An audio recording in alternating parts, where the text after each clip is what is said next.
বিসমিল্লাহির রহমানির রহিম একটি ভিডিও নিয়ে আসলাম। সেটা হলো ইন্টারমিডিয়েটের আইসিটি। ইন্টারমিডিয়েট আইসিটির পঞ্চম অধ্যায়ে আমরা সি প্রোগ্রামিংটা আমাদের সিলেবাসে অন্তর্ভুক্ত করা হয়েছে।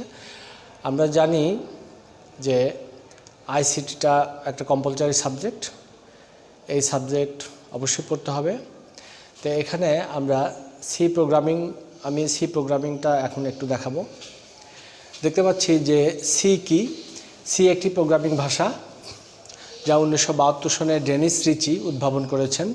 এটি দিয়ে নানা ধরনের প্রোগ্রাম তৈরি করা যায়। সি প্রোগ্রাম দিয়ে অপারেটিং সিস্টেম সহ বিভিন্ন ধরনের সফটওয়্যার বা প্রোগ্রাম তৈরি করা যায়। কিন্তু আমরা ইন্টারমিডিয়েট লেভেলে যা আছে আমাদের ইন্টারমিডিয়েট লেভেলে যেটুকু আছে আমরা ওইটুকু শেখার চেষ্টা করব। পরে আমরা দেখব যে সি ভাষা শিখতে যা যা জানতে হবে।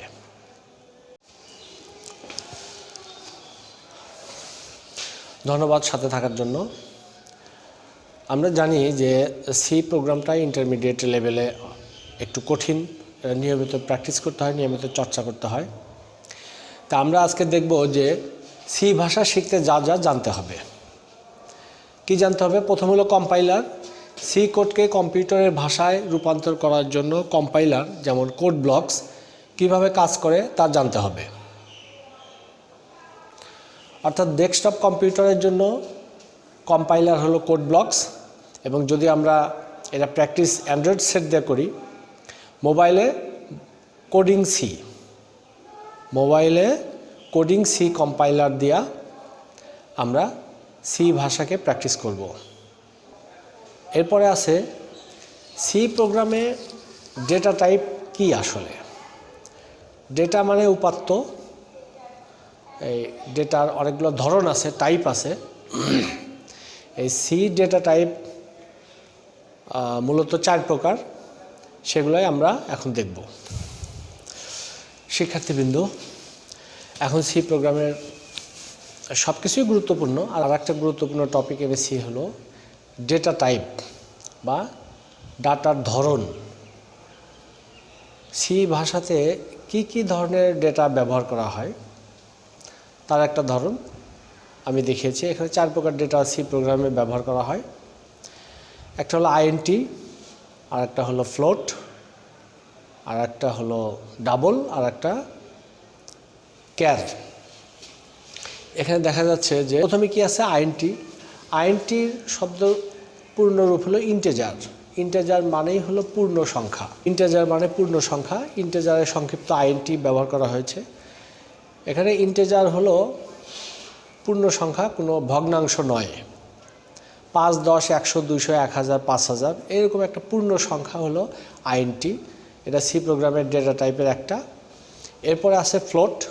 ফ্লোটটা হলো দশমিক ভগ্নাংশ, যেমন 5.15, 7.17, 3.8, 9.205। ফ্লোট হলো দশমিক ভগ্নাংশ, যেটা দশমিকের পরে সংখ্যা থাকবে। সেই ধরনের ডেটা হলো ফ্লোটের মধ্যে অন্তর্ভুক্ত হবে। এরপরে আছে ডাবল। ডাবলটা হলো দশমিকের পরে যেটা হলো একটু দশমিকের পরে বড় সংখ্যা। অনেক সময় থাকে যে একটা দশমিকের পরে 15টা পর্যন্ত সংখ্যা যদি থাকে, সেটা হলো ডাবল ক্যাটাগরির মধ্যে পড়ে। সি ডেটা টাইপের 4 প্রকার ডেটা টাইপ, তার মধ্যে এখন আলোচনা করছি ডবল ডেটা টাইপ।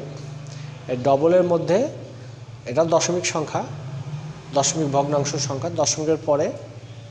ফ্লোটে যেমন 6টা পর্যন্ত থাকতে পারে, ফ্লোট ডেটা টাইপের দশমিকের পরে 6টা, কিন্তু ডাবলে দশমিকের পরে 15টা সংখ্যা থাকে। এরপরে আছে হলো ক্যার। ক্যারেক্টার বা বর্ণর সংক্ষিপ্ত রূপ হলো ক্যার। সি ভাষাতে ক্যার ডেটা টাইপ ব্যবহার করা হয় একটিমাত্র অক্ষর লেখার জন্য। যেমন কেউ যদি পরীক্ষায় এ গ্রেড পায়, তাহলে সেই এটা লেখার জন্য ক্যার ডেটা টাইপ ব্যবহার করা হয়। সি ভাষায় ডেটা টাইপের পরে সি ভেরিয়েবল নিয়ে আলোচনা করতে হবে। সি ভেরিয়েবল হলো, ভেরিয়েবলে বাংলা হলো চলক,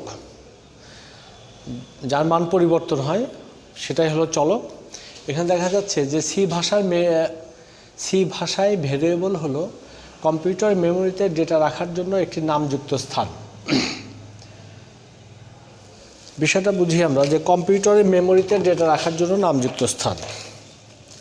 আমি সরাসরি একটা কিবোর্ড আর সাথে সংযুক্ত আছে মাদারবোর্ড। মাদারবোর্ডের অনেকগুলো ফাংশন আছে, তার মধ্যে একটা হলো মাদারবোর্ডে র্যাম থাকে, র্যাম এখানে এভাবে লাগানো থাকে। যখন সি ভাষায় আমরা প্রোগ্রামটা লিখব কোড ব্লকস কম্পাইলারের মাধ্যমে, তখন কম্পাইলার কি করে, এই মেমোরিতে একটা জায়গা দখল করে। এখানে লেখা আছে সি ভাষার ভেরিয়েবল হলো কম্পিউটারের মেমোরিতে ডেটা রাখার জন্য একটি নামযুক্ত স্থান। কম্পিউটারের মেমোরি হলো এটা র্যাম, র্যামে একটা নামযুক্ত স্থান সে দখল করবে। এখানে উদাহরণ হিসাবে দেখানো হয়েছে এই ডেটাগুলা কম্পাইলার রাখে হচ্ছে এই র্যামের মধ্যে।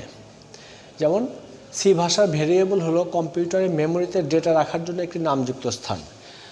আমি সি প্রোগ্রামে যে ডেটাই ঘোষণা করি, সি প্রোগ্রামে যে ডেটা টাইপ নিয়ে কাজ করি, সব ডেটা টাইপই র্যামের মধ্যে একটা জায়গা দখল করে রাখে এবং এই র্যামে একটা নাম দেয়, সেই নামটাই হলো ভেরিয়েবল। র্যামের ভিতরে একটা জায়গা দখল করে এবং সেই জায়গার একটা নাম দেয়, সেই নামের আন্ডারে একটা ভ্যালু বা সংখ্যা স্টোর করে রাখে এই র্যামের মধ্যে। যেমন উদাহরণ দিয়ে বলা হয়েছে যে INT A সমান 10। INT হলো ডেটা টাইপ, মানে পূর্ণ সংখ্যা ডেটা, কোনো ভগ্নাংশ নয়। এ হলো ভেরিয়েবল, এর ভিতরে এ নামক একটা জায়গা তৈরি করা হয়েছে এবং সেই জায়গাতে 10 ভ্যালুটা স্টোর করে রাখা আছে।